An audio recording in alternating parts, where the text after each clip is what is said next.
नमस्ते, मैं नारायण आप सभी को स्वागत करता हूं आपके अपने YouTube channel world of crime story में। अगर आप चैनल में नए हैं तो चैनल को सब्सक्राइब करके अपना प्यार बनाए रखें। तो चलिए आज की कहानी शुरू करते हैं। ऐसा ही एक किरदार है नटवर लाल का, जिसकी जराइम की दुनिया में बड़ी इज्जत है। जुर्म से नाता रखने वाले ये हिंदुस्तान का इकलौता ऐसा किरदार होगा जिसके नाम और काम के चर्चे हदों को लांघते हुए सरहदों के पार निकल गए और सिर्फ भारत में ही नहीं बल्कि दुनिया में कई मुल्कों में उसके कारनामों की कहानियाँ लिखी गई। एक किस्से से उसके कारनामों की कहानी शुरू करना ज़्यादा मुनासिब होगा, क्योंकि उससे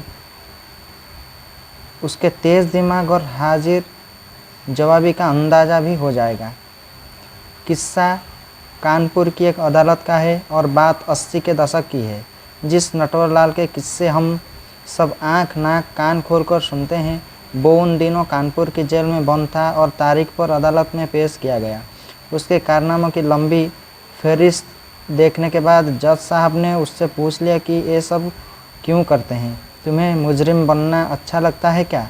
नटवर लाल उस वक्त जज साहब की बात को सुनकर मुस्कुराया और बड़ी ही शालीनता और तमीज़ भरे लहज में जज से कहा, माय लॉर्ड, क्या आपके पास ₹1 का नोट है? अगर है तो क्या आप उससे मुझे दे सकते हैं? अगर एतराज़ ना हो तो और इसमें किसी तरह की कोई कानूनी अड़चन ना आ रही हो तो।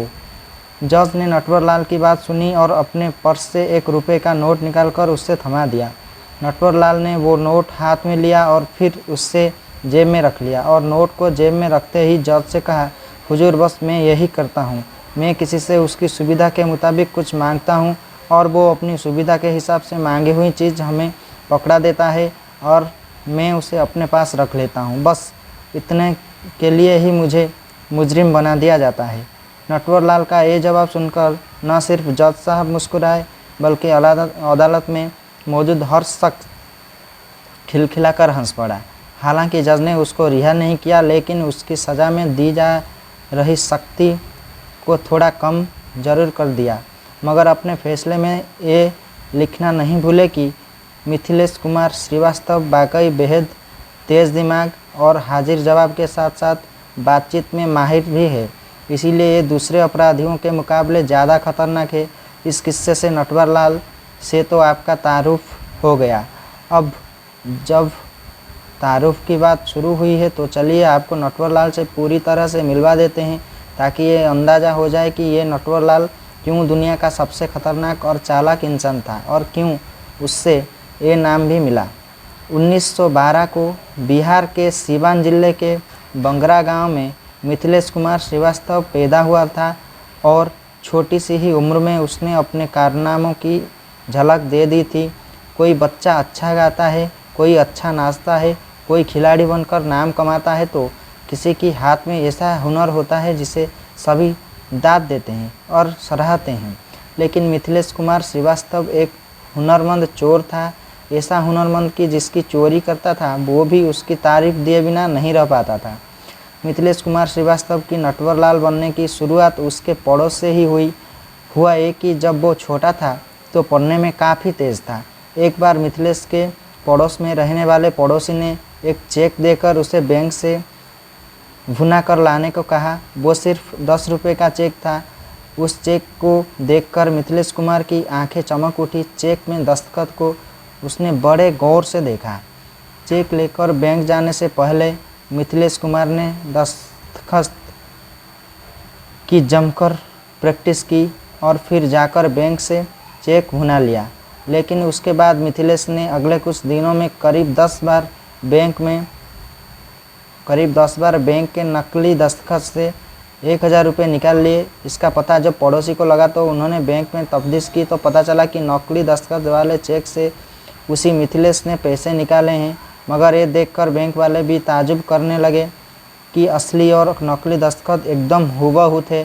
पड़ोसी ने मिथिलेश के इस कारनामे की जानकारी उसके पिता को दी तो पिता ने मिथिलेश की जमकर पिटाई की, जिससे रूठकर वो कोलकाता चला गया, जो उस समय कलकत्ता कहलाता था।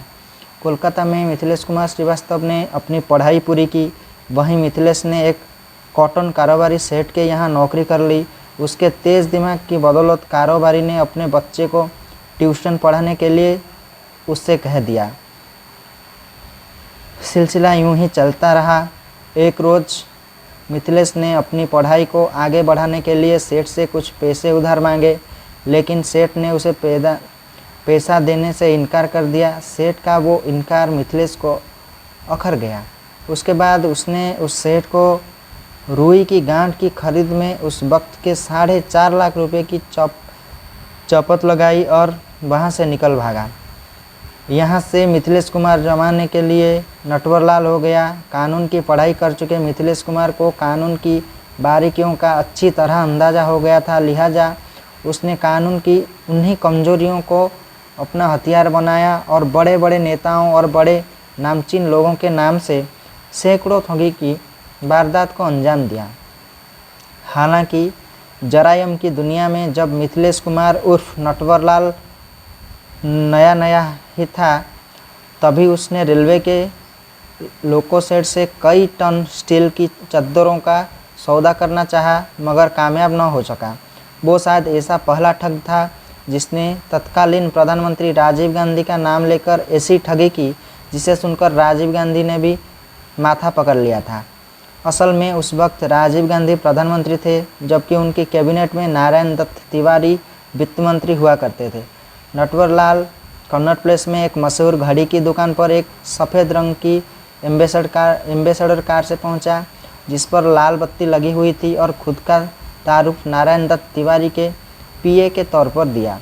वहां दुकान के मालिक से नटवरलाल ने कहा कि प्रधानमंत्री राजीव गांधी ने कैबिनेट की बैठक बुलाई है और उस बैठक में हिस्सा लेने वाले तमाम लोगों को एक एक घड़ी गिफ्ट के तौर पर देना चाहते हैं, लिहाजा सबसे बेहतर घड़ी दिखाओ।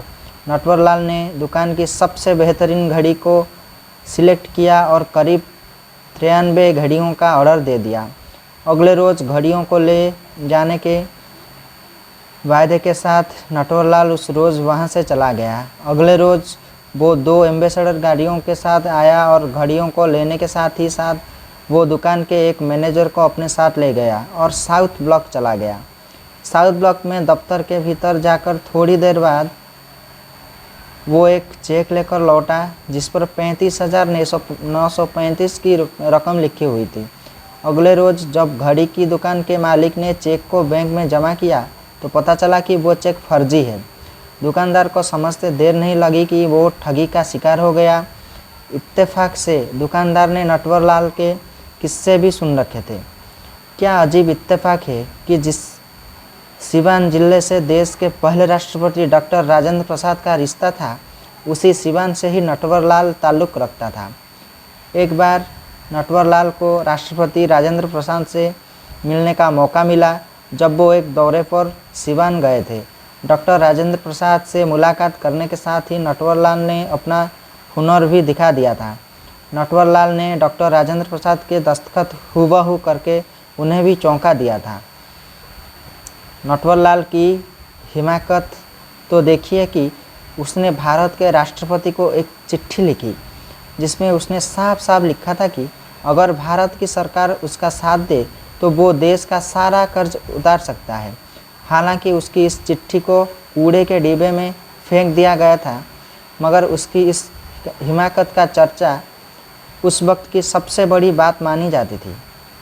एक ये भी इत्तेफाक ही था कि सिवान जिले से ही डॉक्टर राजेंद्र प्रसाद ने ट्रेन पकड़ी और सियासत के रास्ते से होते हुए राष्ट्रपति भवन तक जा पहुँचे और प्रथम पुरुष कहलाए। जबकि उसी सिवान से नटवरलाल ने भी ट्रेन पकड़ी थी और उसने अपनी चालाकी से राष्ट्रपति भवन को बेच दिया था, और वो भी उस वक्त के राष्ट्रपति के दस्तखत से। सबसे ज़्यादा हैरानी की बात यह है कि नटवरलाल ने सिर्फ फर्जी तरीके से राष्ट्रपति भवन ही नहीं बेचा, बल्कि संसद भवन को भी बेच डाला था, और वो भी उस संसद में मौजूद तमाम सांसदों के साथ। जिस वक्त नटवरलाल ने संसद भवन का सौदा किया था, उस वक्त सदन चल रही थी और उसने सदन में मौजूद तमाम सांसदों के साथ संसद भवन का सौदा कर दिया था। सिर्फ संसद भवन और राष्ट्रपति भवन तक ही नटवरलाल की धोखाधड़ी सीमित नहीं थी, बल्कि उसने तो दिल्ली का लाल किला 2 बार और आगरा का ताजमहल 3 बार बेचा। यूं तो नटवरलाल ने उस वक्त देश का कोई भी बड़ा ऐसा नाम नहीं था जिसके नाम पर उसने फरेब की रसीद न काटी हो। टाटा, बिरला या धीरूभाई अंबानी जैसे लोग भी उसके शिकारों की लिस्ट में शामिल हैं। असल में वो इन तमाम बड़े और नामी उद्योगपतियों से समाजसेवी के तौर पर मिलता बातों का ऐसी चशनी में उन्हें लपेटता कि मोटा चंदा देकर ही तमाम उद्योगपति उसे अपने यहाँ से जाने देते। नटवरलाल यानी मिथिलेश कुमार श्रीवास्तव पर देश के 8 राज्यों में ठगी के करीब 100 मामलों में 100 साल से ज़्यादा की सज़ा सुनाई गई थी। हालांकि नटवरलाल अपनी पूरी ज़िंदगी में सिर्फ 9 बार ही पुलिस की गिरफ्त में आया, लेकिन 8 बार वो जेल से भागने में कामयाब भी हो गया था। एक बार उसने अदालत में जो कहा था उसका बयान बहुत मशहूर हुआ था। जज ने नटवरलाल से पूछा कि तुम्हें खुद पर इतना भरोसा कैसे हो जाता है कि तुम लोगों को ठग लेते हो और भाग जाते हो? क्या तुम कानून से भी बड़े हो? इस पर नटवरलाल ने जो जवाब दिया वो बहुत मशहूर हो गया। नटवरलाल ने कहा था कि मुझे अपनी बुद्धि पर इतना भरोसा था कि मुझे लगता था कि मैं कभी पकड़ा ही नहीं जा सकता। ये तो परमपिता परमेश्वर की मर्जी है, बाकी मैं नहीं जानता उसने मेरी किस्मत में क्या लिखा है। कहते हैं कि नटवरलाल को जब आखिरी बार 24 जून 1996 में दिल्ली में देखा गया था, उस वक्त उसकी उम्र 84 साल की थी और उसके पुलिस वालों को चमका देकर भागने का एक किस्सा भी कम मशहूर नहीं है। असल में कानपुर जेल में बंद हुए नटवरलाल को 3.5 साल गुजर चुके थे और इस दौरान वो बिल्कुल चल फिर नहीं पा रहा था।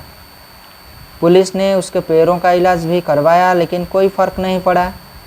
तब उसने जेल प्रशासन को एक चिट्ठी लिखी कि उसके पैरों का इलाज अच्छे अस्पताल में करवाया जाए। जेल प्रशासन ने उसकी ये बात मान ली और उससे इलाज के लिए दिल्ली भेज दिया गया। इलाज के बाद वो व्हील चेयर में बैठकर ही दिल्ली से कानपुर भेजा जा रहा था। उस वक्त उसके साथ 3 पुलिस वाले थे। स्टेशन पर उसने एक पुलिस वाले से सिरदर्द की गोली लाने को कहा। पुलिस वाला उसके लिए दवा लेने स्टेशन के बाहर चला गया। तब उसने दूसरे पुलिस वाले से चाय पिलाने को कहा। दूसरा पुलिस वाला चाय लेने चला गया। तब उसने तीसरे पुलिस वालों से वॉशरूम जाने की इच्छा जताई। जैसे ही पुलिस वाला उसे लेकर वॉशरूम की तरफ गया तो भीड़ में नटवरलाल अचानक न जाने कहाँ भीड़ में गुम हो गया। पुलिस वालों ने पूरा स्टेशन छान मारा, लेकिन वो नहीं मिला। कहा तो यहाँ तक जाता है कि उसने दिल्ली स्टेशन से भागने का प्लान 3 साल पहले ही कानपुर जेल में ही बना लिया था और उसका चल न पाना असल में उसकी उसी प्लानिंग का हिस्सा भी था।